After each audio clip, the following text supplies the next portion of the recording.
લોકમત ન્યૂઝમાં આપનું સ્વાગત છે। વડોદરાના સમા ઇન્ડોર સ્પોર્ટ્સ કોમ્પ્લેક્સ ખાતે સ્પોર્ટ્સ ઓથોરિટી ઓફ ગુજરાત દ્વારા આયોજિત WTT યુવા સ્પર્ધક 2026નો સફળ સમાપન થયો। અંડર-19 બોયઝ સિંગલ્સમાં ભારતના પ્રિયનુજ ભટ્ટાચાર્ય અને ગર્લ્સ સિંગલ્સમાં જાપાનની મિકુ માત્સુશીમા એ શાનદાર પ્રદર્શન સાથે ખિતાબ જીત્યો। અંડર-15 કેટેગરીમાં આદિત્ય દાસ અને શ્રીજાની ચક્રવર્તી જ્યારે અંડર-11 કેટેગરીમાં આદ્યા બહેતી અને રાજદીપ બિશ્વાસ ચેમ્પિયન જાહેર થયા। Table tennis association of Baroda દ્વારા આયોજિત અને દ્વારા અમલમાં મુકાયેલા આ ટુર્નામેન્ટમાં કુલ 226 ખેલાડીઓએ ભાગ લીધો। એવોર્ડ સમારંભમાં મ્યુનિસિપલ કમિશનર અરુણ મહેશ બાબુ સહિતના મહાનુભાવો ઉપસ્થિત રહ્યા।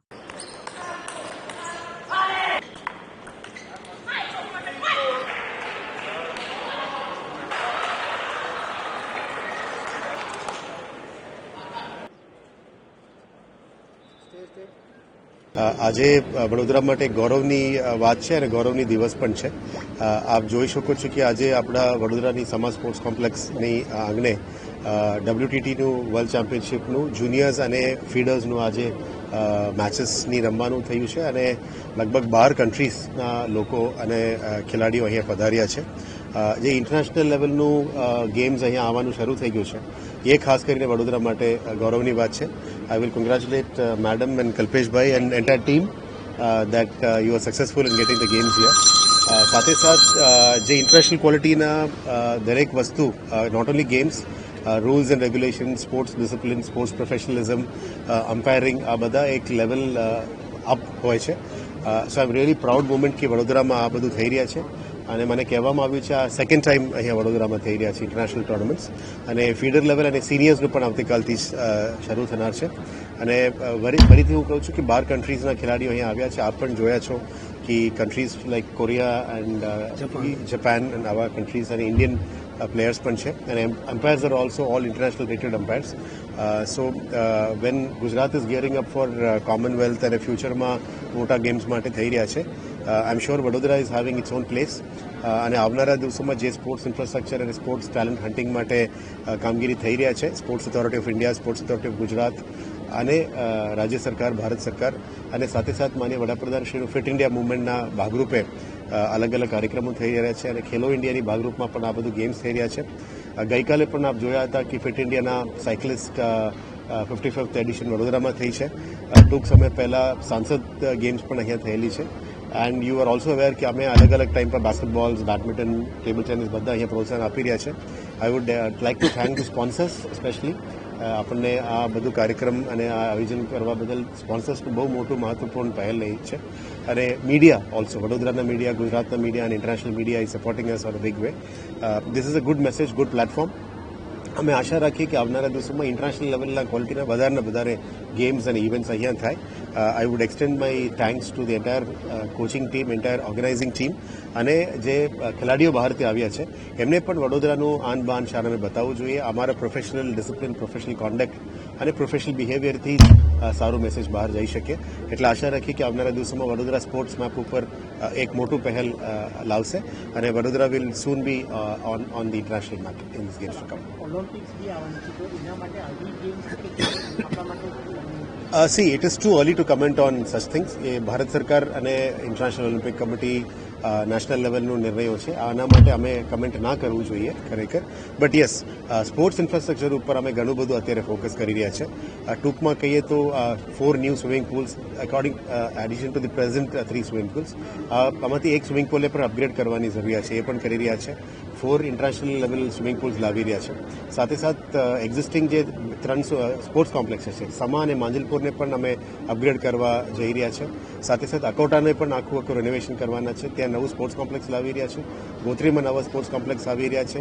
ઈસ્ટ ઝોનમાં પંડિત દીનદયાળની બાજુમાં એક સ્પોર્ટ્સ કોમ્પ્લેક્સ આવી રહ્યા છે। ઇન્ટરનેશનલ ક્વોલિટીના દેનામાં પણ આવી રહ્યા છે। So we are investing almost 300 to 350 crores on a single year for sports. આશા રાખીએ કે ફીડર કેડર વડોદરાથી તૈયાર થઈ જાય અને આખા ભારત માટે અહીંયા એક ટ્રેનિંગ સેન્ટર અને ફીડર કેડર વડોદરા તૈયાર કરે જેથી કરીને આવનારા દિવસોમાં કોમનવેલ્થ અને આવનારા ગેમ્સ માટે પણ વડોદરાનું એક ફાળો રહે એ દિશાથી અત્યારે કામગીરી ચાલી રહ્યા છે। આશા રાખીએ કે તમામ સાથે મળીને અને સફળપૂર્વક અમે બનાવી શકીએ। સાંસ્કૃતિક કલાનગરી એવી જ રીતે સ્પોર્ટ્સ માટે પણ જાણીતી નગરી છે।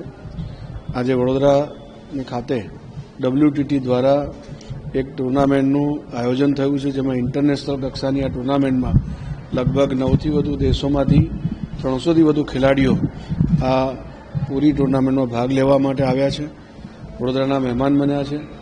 વડોદરા સમાજ સ્પોર્ટ્સ કોમ્પ્લેક્સ ખાતે ભવ્ય ટુર્નામેન્ટનું આયોજન અહીંના જે ટેબલ ટેનિસ ફેડરેશન છે એમના દ્વારા આયોજન કરવામાં આવ્યું છે. એમના સૌ આયોજકોને શ્રીમાન કલ્પેશભાઈ ઠક્કર, જયાબેન, સૌ આયોજકોને ખૂબ ખૂબ અભિનંદન પાઠવું છું. વડોદરા એ ભવિષ્યમાં સ્પોર્ટ્સનું એક કેન્દ્ર બનવા જઈ રહ્યું છે. હમણાં આપણને જેમ ધ્યાનમાં છે, ગુજરાતમાં પણ 2030ની ઓલિમ્પિક્સ આવવાની છે. એમાંથી પણ કોઈને કોઈ ઇવેન્ટ્સ વડોદરાને મળે એની તૈયારીઓના ભાગરૂપે આવી વધુ ઇવેન્ટ્સ અહીંયા યોજાય એની પણ તૈયારી વડોદરા કરી રહ્યું છે.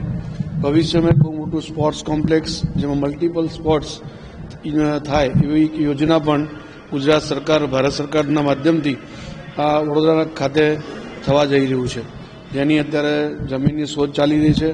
અને જ્યારે જમીન એની પૂર્તતા થશે ત્યારબાદ ભારત સરકાર દ્વારા એની ગ્રાન્ટ પણ મળવાની છે અને બહુ મોટું સ્પોર્ટ્સ કોમ્પ્લેક્સ પણ ભવિષ્યમાં આ ઇન્ફ્રાસ્ટ્રક્ચરમાં વધારો કરવાનું છે. આવા વડોદરા ખાતે ભવિષ્યમાં પણ સારી ટુર્નામેન્ટ આયોજિત થાય એવી હું સૌને શુભકામનાઓ પાઠવું છું. ધન્યવાદ. ओके, नमस्कार. जैसा कि आप जानते हैं कि पृथ्वी में सबसे आबादी वाला देश हमारा हिंदुस्तान है, लेकिन इस मुकाबले अगर आप वर्ल्ड स्पोर्ट्स मैप देखें तो इंडिया कहीं पे भी नहीं दिखता है. तो इसलिए ये हमारे लिए बहुत ही ज़रूरी है कि हम फ्यूचर में हम वर्ल्ड के स्पोर्ट्स मैप में अपना इम्पैक्ट क्रिएट करें. और जहां हम 2032 में कॉमनवेल्थ और 36 में ओलंपिक्स का सोच रहे हैं, तो हमें अभी से तैयारी शुरू करनी पड़ेगी. और इसी श्रृंखला में ये जो टूर्नामेंट है, स्पेशली ये जो 11 to 19 वाला ग्रुप है, क्योंकि आज जो 11 से 19 के एज में है वो 2032 में जाके कॉम्पिटिटिव फेज में आ जाएगा. तो it's a very good step, very good event.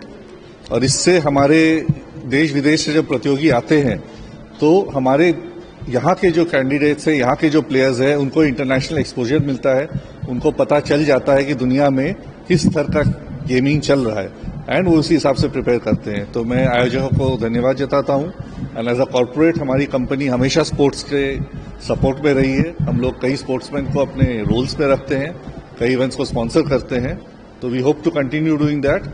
And best of luck to Vadodara and best of luck to team India as we prepare for 2032 and 36. Thank you.